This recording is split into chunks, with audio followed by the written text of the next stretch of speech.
I've been thinking, how do the laws get found when they don't know where to go? And I've been shaking, not many more twists and turns before I find the road.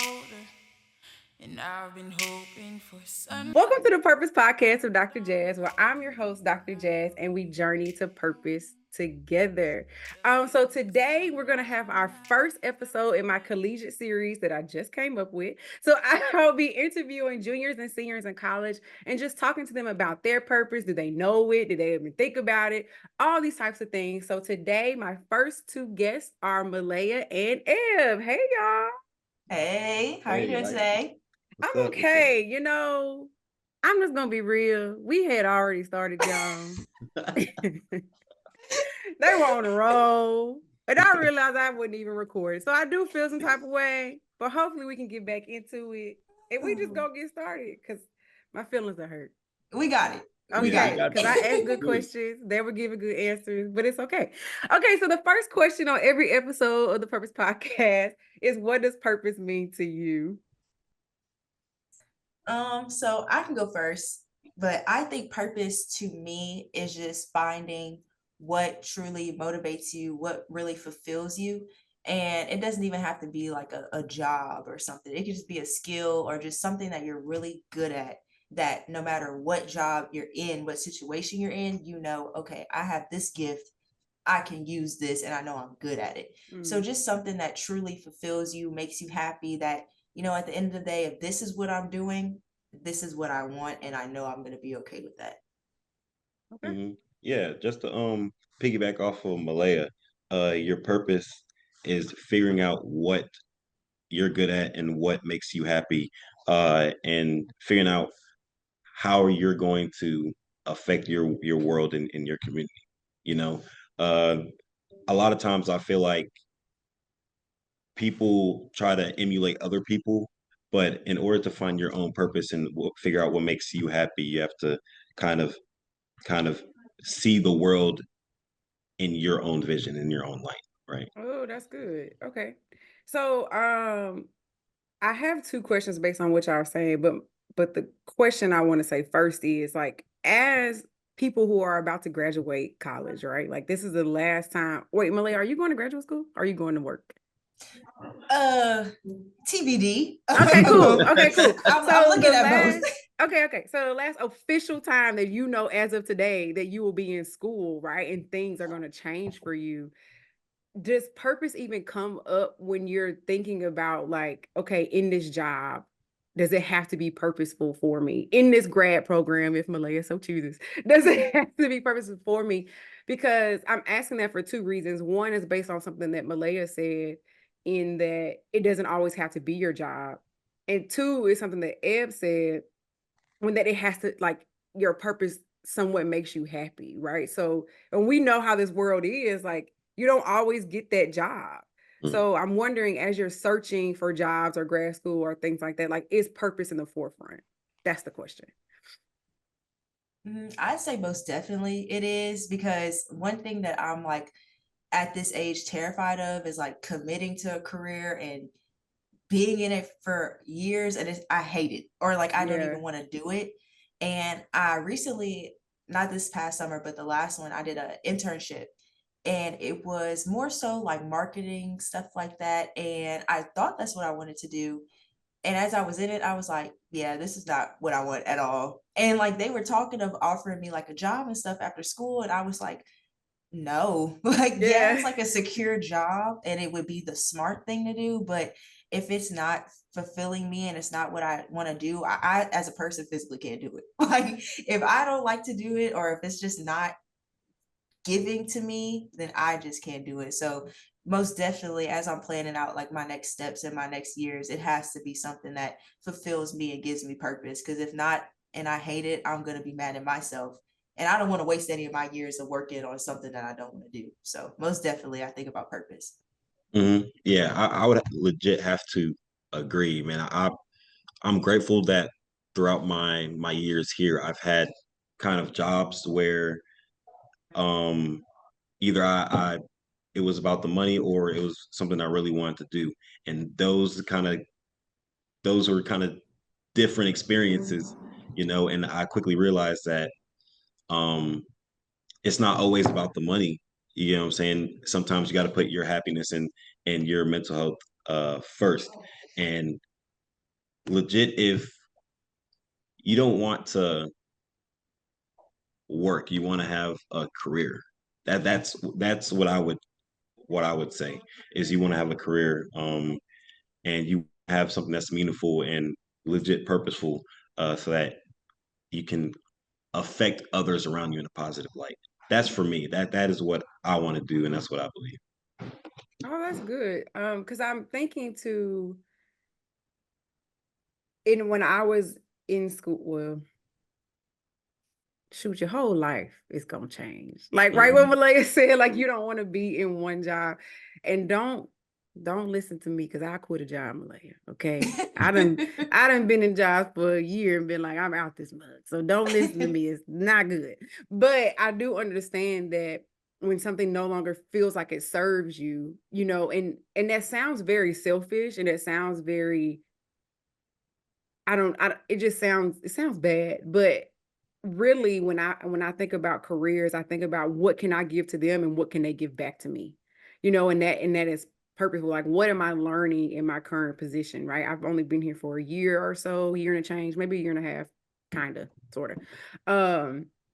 And I've learned so much, right? You know, and I think for me, when it comes to careers, it's like, okay, the moment the learning is over or I feel like I've completed the task, I can move on. So I definitely understand that not wanting to be in the same space, wasting your time for a long amount of time.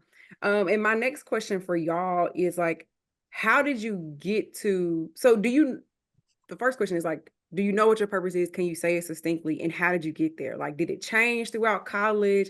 Was this something you knew? Like, when I came to college, I knew I was going to do this, and that's what you're leaving with? Or did it change? Was there a conversation? Tell me about your journeys. For me, I came in college as a communications major, and I switched my my first semester. I switched to business administration. So I went through fall semester being a communications major, and then I switched and became a business administration major in the spring. And for me, I just realized that um, I realized I do like talking to people and things like that, but the business side of things, I found a love for planning and crunching numbers and really thinking about the logistics and how things operate in a sense, right? And so uh, I feel like when you go through experiences, you start to learn how things operate, you know. What? The teacher in me is like, give me a little bit more. What do you mean by that? So okay, give me an example. Yeah, so I like talking to people, but I also like planning events, and I felt like I was limited within communications in the sense of who I was, right? And I felt that maybe wasn't my direction, right? I felt I could do more on a business side and learn more things that I can apply to other aspects of my life. And so that's legit what I did. I applied what I learned within my department to my organizations to my lifestyle, and that produced a positive and a beneficial atmosphere for every aspect that I was in. And so sometimes you might think you know what you're doing and you know what your purpose is in the beginning, but that can always change as you navigate and have experiences throughout your tenure here.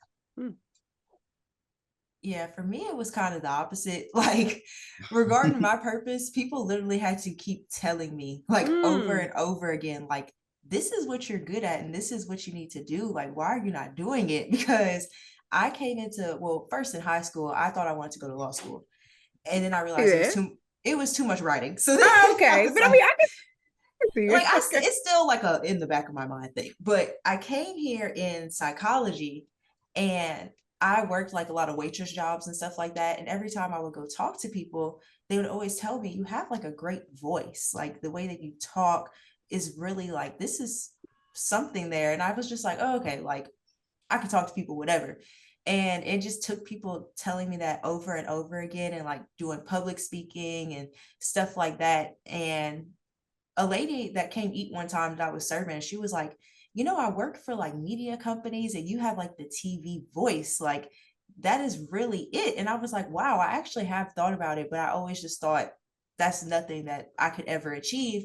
But hearing people just tell me over and over again made me realize like I love to use my voice, whether it's for advocating for people, connecting people, informing people. So using that, I finally switched to communications, and now I'm learning even more about different media and stuff like that. And it made me realize my purpose more so, and being more solidified. And no, I actually am very good at this, and this is what I'm going to do.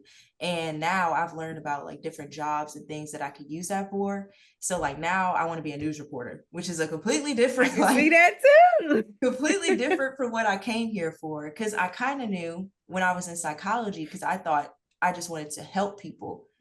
But more so, I realized like, no, I just need to use my voice to connect to people in any way. So that's how I kind of got to what I want to do now. That is so. I love that y'all stories are different because it encourages my audience and the other college students are going to listen because y'all are on the podcast. And encourages them to know that there are two different ways to get there, right? You have Eb, who was like, man, I was in them classes and realized, and it's crazy because he switched from what you switched to. He was in those classes and that just wasn't working for you. And for Malaya, someone kept saying, or someone's kept saying, no, you should try this out, and you kind of stumbled into it. And that's why I like saying that purpose is a journey, right? Like when I started my business, it is totally different than what it is now. I was trying to do all different types of things, and now I do three things. And if it's not those three things, I give it to somebody else because it's a journey to figure out what your niche is. So I think that's really dope that y'all stories are different, but you both ended up in the same spot. And I also think it's a privilege to know because there are people about to graduate or whatever day y'all graduate who still don't know. So it's a privilege that y'all know, y'all both know what your purpose is.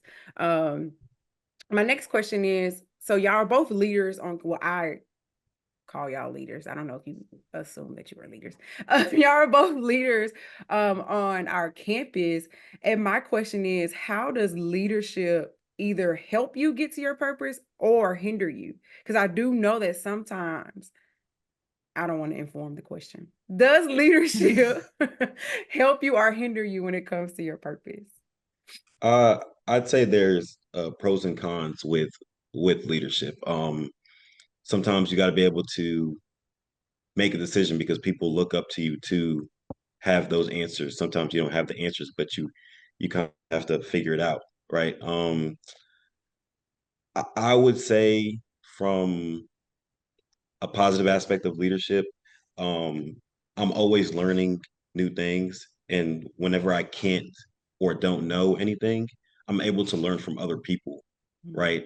And that kind of helps me um, build skills to add to my arsenal, right? So I think a part of being a leader is to be the ability to take a step back and to watch others as they grow, and then be able to learn and adapt to their situations, so that you're able to kind of learn and take advice and take skills and information from them.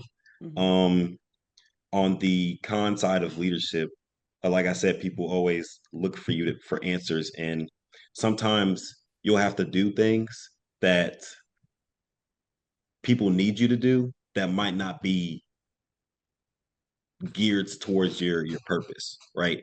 And I feel like that's just like the service side of everything. I mean, sometimes you have to do things that you don't want to do or you might not have time for, but it's a part of making sacrifices for the betterment of whatever organization or whatever community or project that you're a part of. Yeah, I would definitely say it's like pros and cons, because in the leadership positions that I've been in, I've just learned so much about how to like delegate and skills that I never thought I would need or ever use. I've gotten to learn that, and working with other people it's definitely improved like my talking and stuff like that. But on the cons, I've had to make decisions that I think is for the betterment of like a large group of people. And sometimes they disagree with my decision, knowing even though I had to do what was best for a majority, I have people that disagree, and it can really instill like doubt in you as a leader of, oh wow, I made this decision and people aren't agreeing with me. Like maybe I was wrong. And then it kind of instills doubt in other aspects of my life. Like, am I good at making decisions like I thought? Or am I good at this like I thought? Even though you probably did make the right decision, you're always going to have people that disagree with you when you're a leader, regardless. So it could just, even though like, ugh, they just talking like it's whatever, it can still like put doubt in you as a person, or like the decisions that you make. Yeah, I need to start taking notes. Every time I record, I say you need a notepad so you can take notes, because one of the things that Eb said, when I think about purpose, we always think it's so linear, right? And if it doesn't go in this box, I shouldn't be doing it. And as leaders, I'm pointing because you're over here on my side of the screen. As leaders, that's not true, right? Like being the leader sometimes means you have to make sure the bathroom is clean before the event starts, right? That's not your purpose, right? But on the way to your purpose, you have to pick up these other things. So I think that's important to know. And then Malaya, when you were talking about the doubt thing, right? And I didn't even think about me doubting myself. I was thinking, because I'm always about building trust with my team. So I often think, how do I build trust with these people in leadership? Not necessarily did I make the right choice. And I think because I'm so used to just dismissing that thought process, like it's okay. Like, but that you were saying it the way you say to me, I'm like, maybe I need to slow down and make sure that I'm making the right choice. And when it comes to purpose, that doesn't mean you're not going to doubt, right? Like you could be in the middle, you could be on TV, right?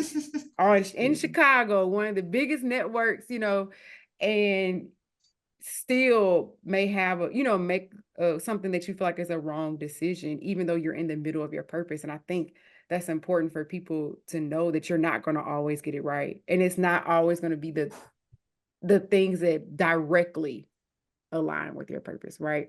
Because I think that we can pull from other aspects of our lives. I don't go there. Y'all go to a university that makes you take courses in other areas on purpose, right? So that you can pull from these other areas. And I think that's kind of leading to my next question. Like, what are some unexpected things in your college journey that you didn't expect, to help you, or you're going to need, that now you're kind of using? I would say, okay, this is a great example. So I took a marketing course for business administration, and I feel like that marketing kind of goes with business and communications in a sense. And so it was kind of weird to kind of apply and learn those skills that I never thought would be in a business atmosphere. And I was able to learn how to um, create a project, design logos, things like that. And now what's crazy is I'm using everything I learned from just that one course in my job right now. I work at the Ben Johnson Educational Center as the marketing coordinator, which is kind of Yeah. weird. It's but I'm learning as I'm going, and I'm grateful that they've given me the opportunity to kind of uh, learn and grow here, so that I can develop myself and add those skills to my arsenal. Okay, yeah. I think for me, it's probably when me and Ed both were on the orientation team. We were freshman connectors, and I learned a lot more about like projecting and how to address somebody and like how to speak to people. And I didn't really expect to learn that. I just thought like we were just about to be running around with the freshman, like Yeah. just do it, whatever. But I still apply to this day. Like whenever I'm talking to a large group, I'll see someone do it and I'm like, you're not projecting your voice. Like they're not going to listen to you if you're not like addressing them a certain way. And I use that at meetings. I use that at work, like at anything. So that was something that I really didn't expect to get a skill like that from, but now I still use it and I'm probably going to keep using it, like even after I graduate. That's interesting because I can't imagine you like above a 4. Really? Like if I ever walked up on you like projecting, I'm gonna be like, is she okay? Like I really could not imagine you being. Yeah, I see you as a soft-spoken person, which is not bad. I just see you as a soft-spoken person. So I'm really gonna check on you if I see you at like an 8. Just so you know, I'm gonna email you like, Malaya, I saw you the other day. You good? You See, all I'm probably right? good. I just had to, get my voice Project. out there. Get Yes. Get it out. get Just get their it out. attention. Get those people attention. No, I get it. And I think those are great examples, right? Eb took one class and got a whole job. Mhm. And just being a news anchor in general, or whatever you are in front of the camera, you have to know those skill sets. So I think that is another thing that has to do with purpose, right? Like you don't know where you're going to learn from. I learn from people all day, every day. I had a meeting. I'm trying to open a grocery store, y'all. Okay. And so I had a meeting to try to open this grocery store. And the woman I met with was like, these are the 4 people you need to call when we get off the phone. Right. And I wouldn't have known those people if I didn't have that meeting. So it takes one freshman connection, one class to open the door for us. And I just like that y'all are open, to learning and growing and doing all those things. Malaya, why are you not editing my podcast?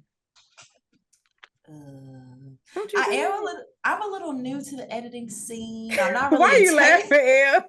She got caught. She got caught. Because I've I'm been not. sitting here like, wait. And see, It that's is the what it is. funny thing because I want to go into like media and everything, but I'm not a tech savvy person. Like electronics and stuff confuse me bad. I'm trying to learn how to edit now with one of my teachers, but you got to give me some time before I can do it for real. So that's one of the main reasons why I'm so slow with my podcast is the editing part. So I can edit, but it does not bring me joy. Mhm. So like we were talking about with purpose, like it's a part of the purpose that I drag my feet on, but I have to do it. I take such long breaks between seasons because of literally because of editing.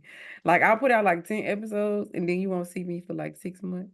And then That's real though. because thank you, Malaya. I needed That's that. real. I needed that because it does not bring me joy. It does not give Mhm. me life. But I know that this part brings me life. Like I have a gift for gab, so I can come up with something to say.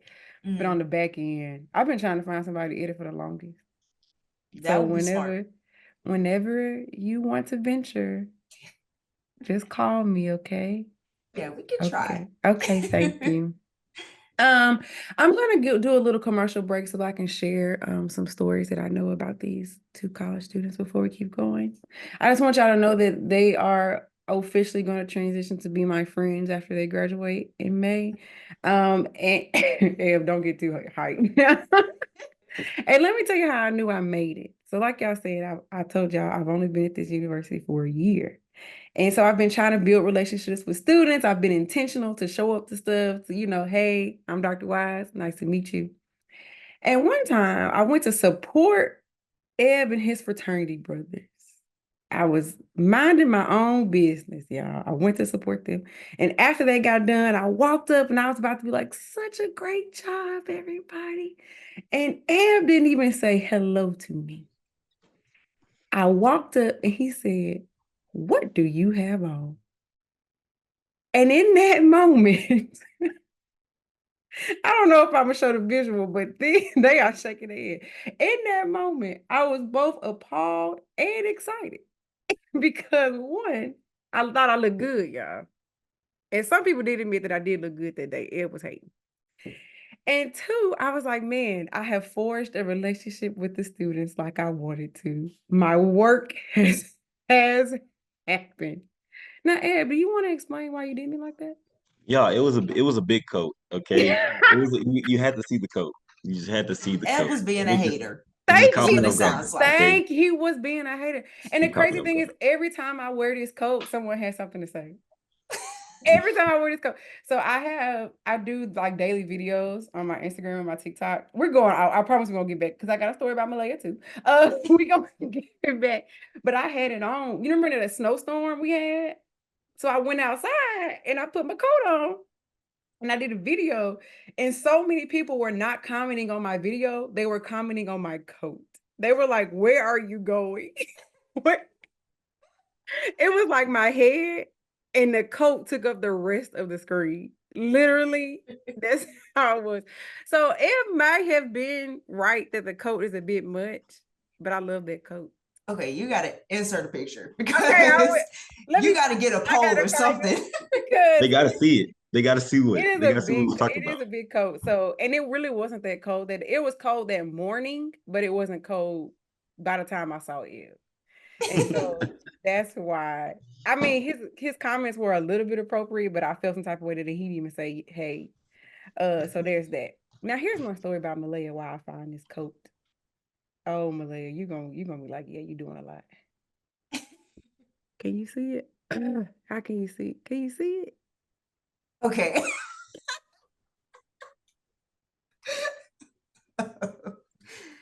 Well, The coat took up the whole video. Anyway, follow me on Instagram at Dr. J Wise to get my daily videos. Okay, shameless plug. And let me tell you a story about Malaya, and then we're gonna get back to the podcast. So I am over planning the MLK events for the city of Nat. I wasn't gonna say that. The city that we live in and I work in, and they go to school in. And I've been emailing Malaya like, "Hey, do you want to be our MC? Do you want to be our MC? Do you want to be our MC?"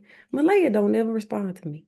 It wasn't until I saw her in the office that I work in, but she wasn't coming to see me, that she actually answered my question. And then I emailed her what she had to say. She didn't print it out, y'all. She showed up to the MLK program empty-handed. But luckily, I love them. I print out Eb stuff for the MLK program too.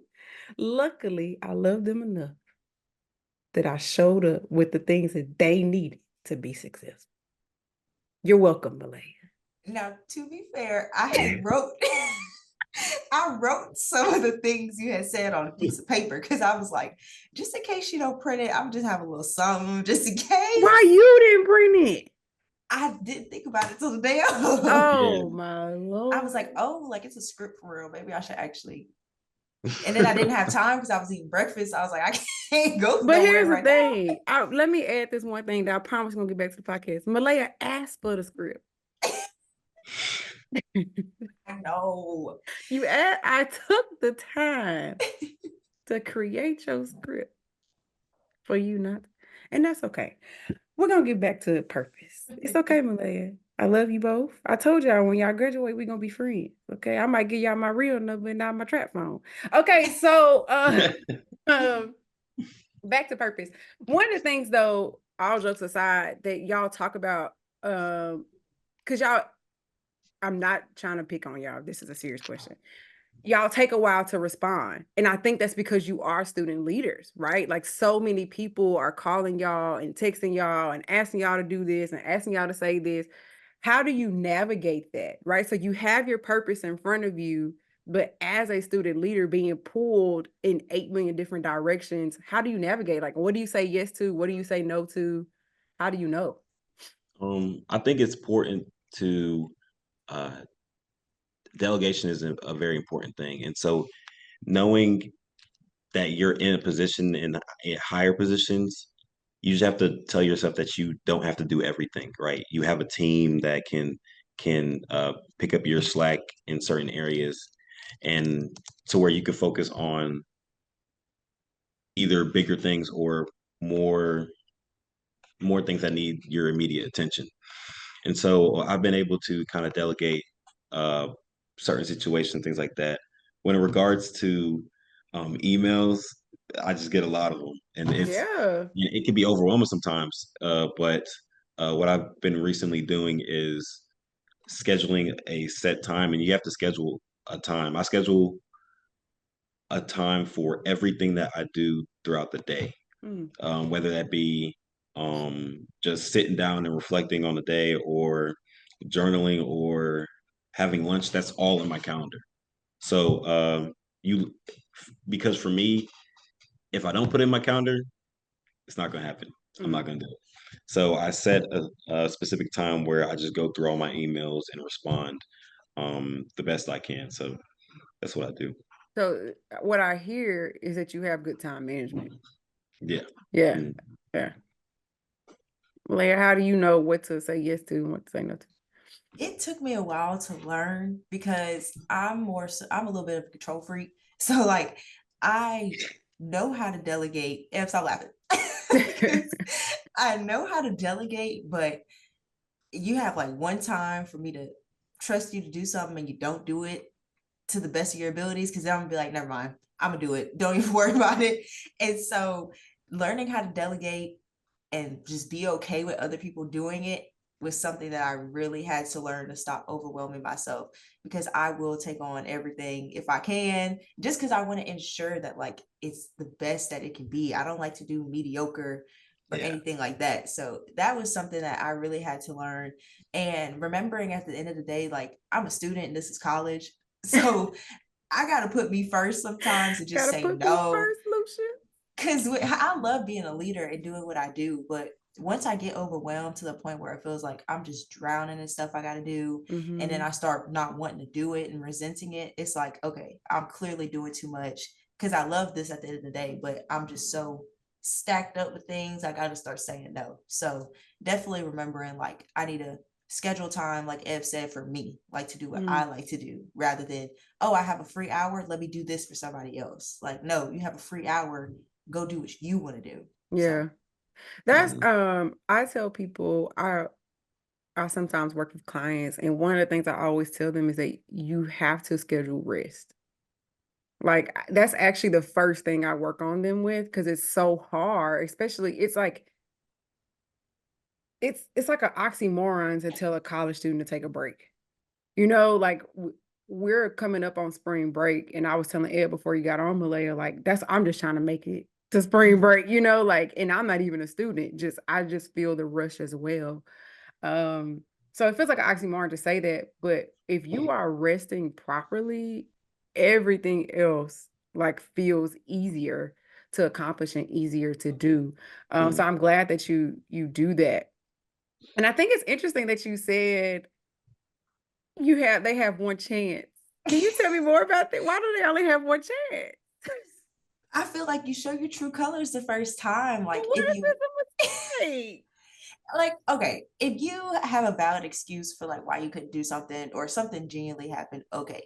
But if I ask you to do something and you just blow me off, or you just last minute with it, I know, okay, that's who you are. Like if you didn't take me seriously enough to do this good the first time, then why would I let you try a second time? Because now you're, whatever I delegated you to do gonna come back to me at the end of the day that it wasn't done right. So I gotta put me first. If I gotta do it, I'm gonna do it. This is Malaya at a 4. If I ever see her above this, I will be stressed out. But okay, so that, I mean, I think that I don't want you to think that I don't understand what you're saying, but I'm just wondering in this larger conversation about purpose, right? Like you literally can't do it all. If you want to be a great news anchor, you might have to hire a makeup artist sometimes. You know, like you may not be able to do your makeup all the time, or you have to rely on the producers, you have to rely on the people around you. So I think it's a balance between like, I am the one in front of the camera for this example, so they're going to see me, but also trusting. I think it's about building the right team. Let me say that, right? So like, but y'all don't really get to pick your teams in the same way as other people do. Like your teams kind of just come to you in whatever way they come. But I think it's about picking the right team. And because especially I'm thinking about our purposes not being their purpose, right? They don't care the same way you care. because your name is on it, right? Eb is the president of, can I say it? I don't know if you want to tell me. He's the president of his fraternity, right, at school. And he sent me somebody to email. That person never emailed me back, Malaya. They never emailed me, okay? Just so you know, Eb, your brother did not email me. I know. Oh, you know, okay. As long as you know. But like you didn't choose that person, right? You know what I'm saying? So I'm wondering when it, you know, why you didn't say that? Okay, so when you're going towards purpose and you have these teams that you don't pick, how do you navigate without saying, I'm going to take it all on me? Like, what does that look like in your fraternity? Like, what does that look like when you know this person, I'm sending to Dr. Wise and go email her back? Like, what does that look like? What does a conversation look like? Because y'all are the leaders. Yeah. So when things either rub us the wrong way or if there's just a miscommunication, I feel like within my fraternity we're able to communicate, and we have a time after our meetings or at the end of our meetings where we all just come together and just talk about things that we can all work on or how we can better the situation and things like that. And so that's an opportunity for us to all communicate with each other, if we're not understanding one another, things like that. And I feel like that's an effective way to get your point across and for also people to hear and understand what you're trying to say. And so that's one of the outlets that I use. But again, whenever you're talking about representation, and if somebody doesn't do anything and that falls back on me or anybody, um I used to have trouble with, like Malaya said, whenever you give somebody a project and if they don't do it, then like I would take it in my own hands and make it the best as it could be because I care more obviously than maybe that person might, or maybe that person might actually care but they just don't know how to operate um the event in a certain sense. But I quickly realized that it was just overwhelming me, and sometimes you have to let it crash and burn, right? To save your own self and to mentally. I mean, and so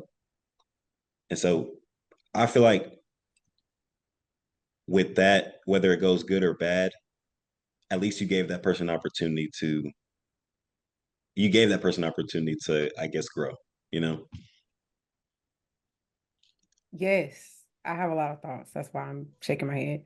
Mm, So the first one is that is beautiful that y'all have a built-in time in your meetings to have the constructive conversations, right? Like mm, that is very rare in any type of organized organization to say, hey, what went right, what went wrong, let's fix it. It takes some higher level leadership to know that that's important within the organization. So that's dope.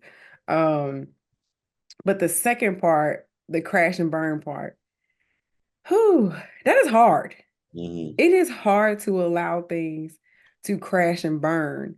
So as a leader, and this question is for both of y'all, how do you know when to let it crash and burn? And how do you know when I need to step in? Because there are things that you can't let crash and burn, right? mm. But there are times where you like, we just ain't got it. We not finna have ice. Like we not finna whatever it is. So how do you make the distinction between, okay, I'm gonna let this crash and burn, or no, I have to do those things that aren't, alluding to what you said earlier, they aren't necessarily my job, but I have to do it. So how do you know the difference? I think, especially just like working with other people, sometimes they know to ask, like, hey, you asked me to do this, but I'm really not comfortable or I really don't know what I'm doing. And in that case, yeah, I'm going to step in and help you because that's also an opportunity for me to teach you something that I have a skill of that you don't. Mhm. But I feel like when they tell you, like, I got it, and you know they don't got it, it's like, well, you're gonna have to, this is on you now. So if you're gonna take ownership for it and you want to be in charge of this, then I'm gonna let you go. I'm not gonna sit here and boss you around because that's just not, I'm not gonna delegate and then fuss you. Like, if you want to take it in your hands and do what you want to do, yeah, I'm gonna let you do it, but I just gotta let you go. Like, you know what I'm saying? Like, if I see it's not how I would do it, I can't go and nitpick them when I let them take control. So more so, if you ask, then yeah, I'll step in. But if not, then You just all gonna right. let it burn up. Malaya say, oh well. Like, I might give a suggestion here and there, but you say you got it, so you got it. SMH. No, I think that no, but I do think that I think that that is wise. You know, like I think that's wise to, because I think when it comes to purpose, we have a thought process and we have a vision. But when you're working with other individuals, their input matters too, right? So just because I'm kind of like my philosophy, you don't have to adopt this, please don't. I'm very laissez-faire when it comes to leadership. Like I'm very like, I told you the task, I just want it done by the time I told you to be like, you know, and I think in that it's kind of alluding to what Malaya said. Like, if you come to me and say, hey, Jazz, Dr. Wise, Dr. Jazz, whatever they call me in that moment, like, I know you gave me this thing, but I can't do it. Cool. I become irate. The crash and burn, I struggle with it. That's why I asked. Because I struggle with the crash and burn because you told me you had it. Mm. And this is something we could have fixed 2 weeks ago if you had just said, hey, I really don't have it. But there are moments where I know it's a learning. And like you said, I know when I asked them to do it that they wouldn't be able to do it or they weren't going to do it. But because in these organizational structures, they are the person that's supposed to show up, you know, to do that thing. I will kind of let it crash and burn and then do a follow-up conversation like, you know, so what happened, you know, but you don't, and I'm wondering in the middle, how do you temper you're at the event and it didn't show up? Or, you know, how do you temper that like within yourself? Evan shaking it. Like, how do you temper that? Like, yeah, that's the next question. How do you temper that in the moment this is crashing and burning? Yeah, What do I do? sometimes you gotta adapt to the situation. And it's like it's one of those moments where you just gotta flip the switch and be able to perform, right? Uh, I'm grateful that I've had those experiences because um that's where I've thrived at my best, right? Hmm. Yeah. No, yeah, that's where I've thrived at my best, and just knowing that you're not alone. Um, and just like sometimes I may fall and somebody got to pick me back up, I'm just doing the same thing for my teammates and my friends and my brothers, you know. I feel like Yeah. you had a specific example that you don't want to share with us. Come on, Malaya. I'm sorry. I was just gonna say the same thing. Like, to be a leader, one skill that you definitely gotta have is being adaptable. Because when you get put in these positions, people put you there because they trust that you can handle that. So sometimes things are gonna crash and burn, and they're gonna turn to you like, "All right, we put you here, now do what we think you can do." Yeah. So you just really gotta have that trust in yourself. Like, okay, I'm in this position for a reason. They put me here. Let me do what I do. So definitely being able to adapt to anything, you got to have that. And I think Mhm. it's good to know what you can do. Because to your definition of purpose, you talked about doing it well.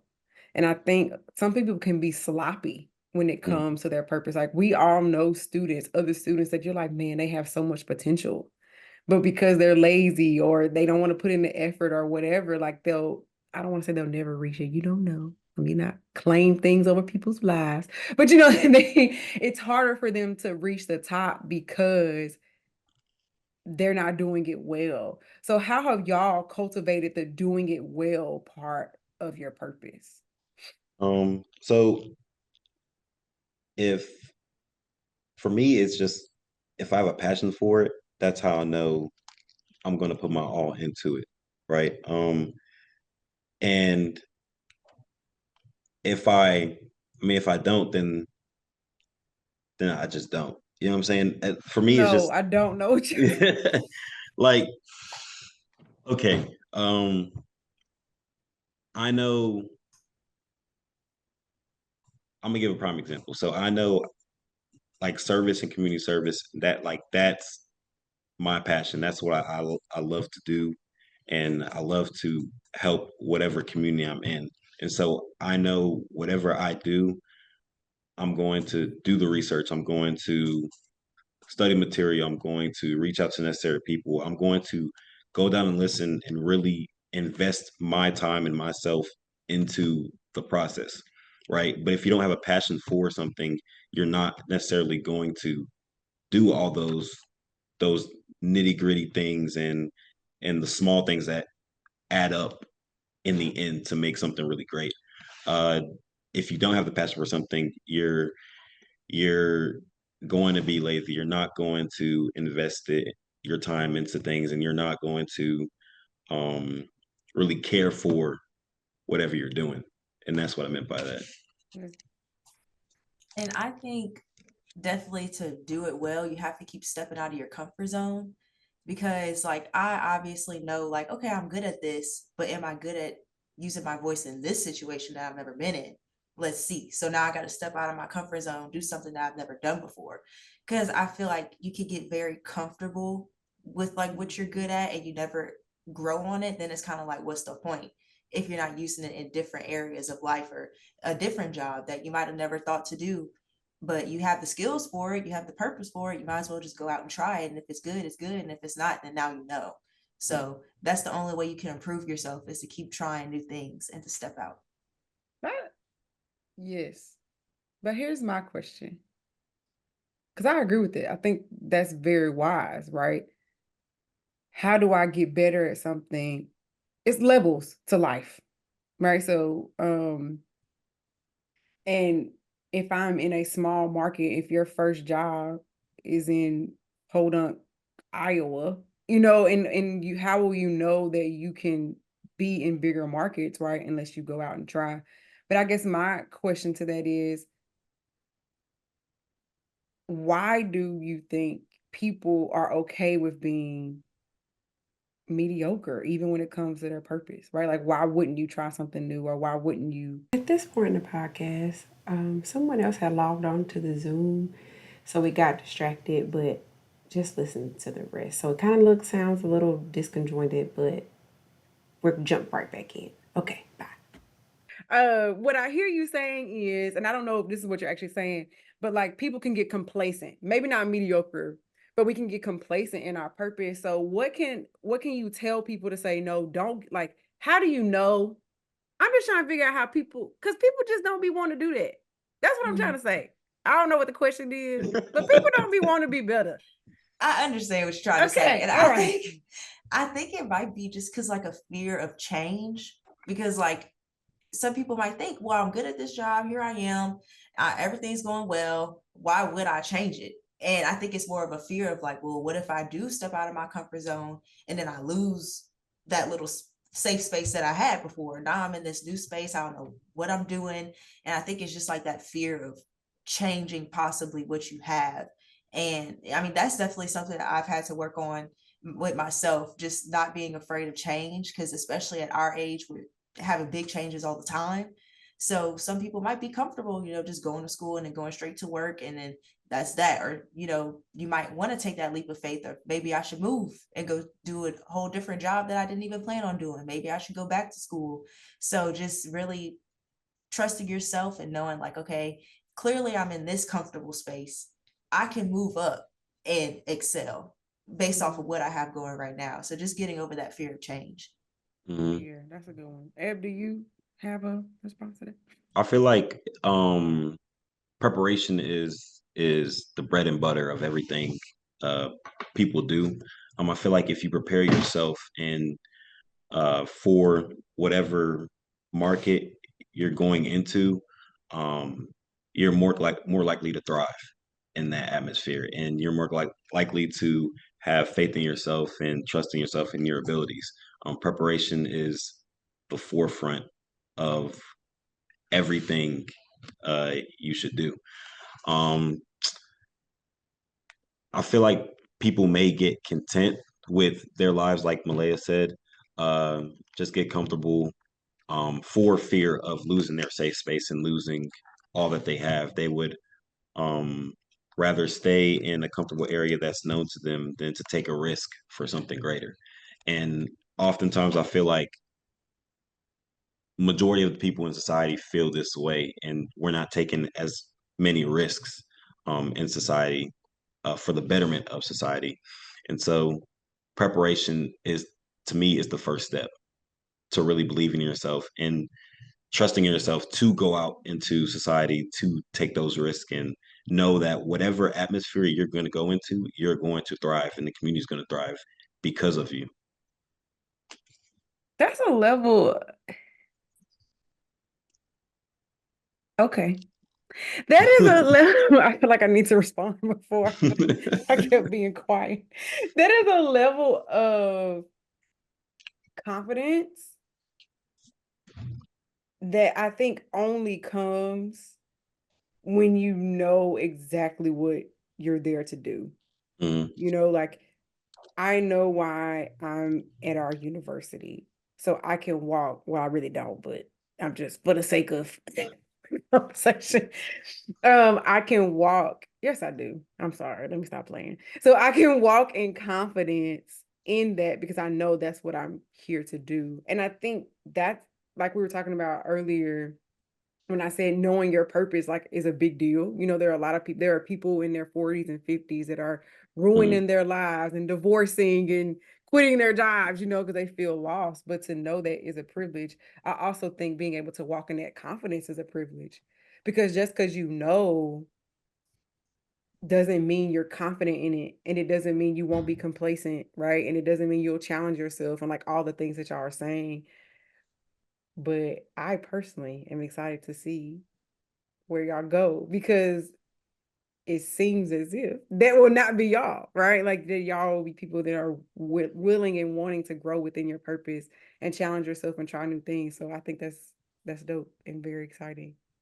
Yeah, I'm excited to see where my friends come May are gonna go. Okay, so the last question that I asked, and also y'all do some. I always do quotes from each episode. Y'all got a lot of quotable moments in this episode, just so y'all know. But the last question I ask is, if people get nothing else from this episode, like they've listened to us for 50-ish minutes, and they're like, I don't know what they're talking about. I don't know. But if they get nothing else from this episode, what do you want them to leave here with? I'd say figure out what you love and like to do and find out if that is truly your purpose. Okay. And I would definitely say don't fear change, in that it might take a while and things might not be going the direction you want, but don't fear the change. Just let it happen. You have to test out different things to see what you're going to like, what's your purpose. So just don't be afraid and try to embrace it as much as you can. Well, thank you. Thank you to Malaya and F for being our first episode of our collegiate series of the Purpose Podcast with Dr. Jazz. I just can't wait to see what happens. I just can't wait to see where y'all go and how y'all change the world. I'm so excited. So thank you for being here. Thank you for having me. Okay. Yes, indeed. Thank you for listening to this week's episode of the Purpose Podcast with Dr. Jazz, where we journey to purpose together. I hope you enjoyed the first episode of season 4, and that you got a lot of gems and a lot of nuggets, because those students, well, they're not students anymore, they've graduated now, but they dropped a lot of knowledge that I was not ready for.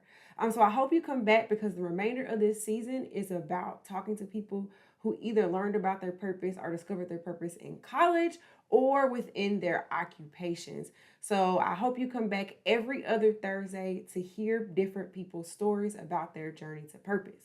And you may have noticed that I did not give a bio for Eb and Malaya, and that's because when we started over, I forgot to read them simply. So you can follow both of their bios in the show notes wherever you're streaming this podcast. And I hope to see you in 2 weeks when we talk to Ms. Diamond Farmer about her journey in matriculation through the Xavier University. Talk to you soon. Get found when they don't know where to go.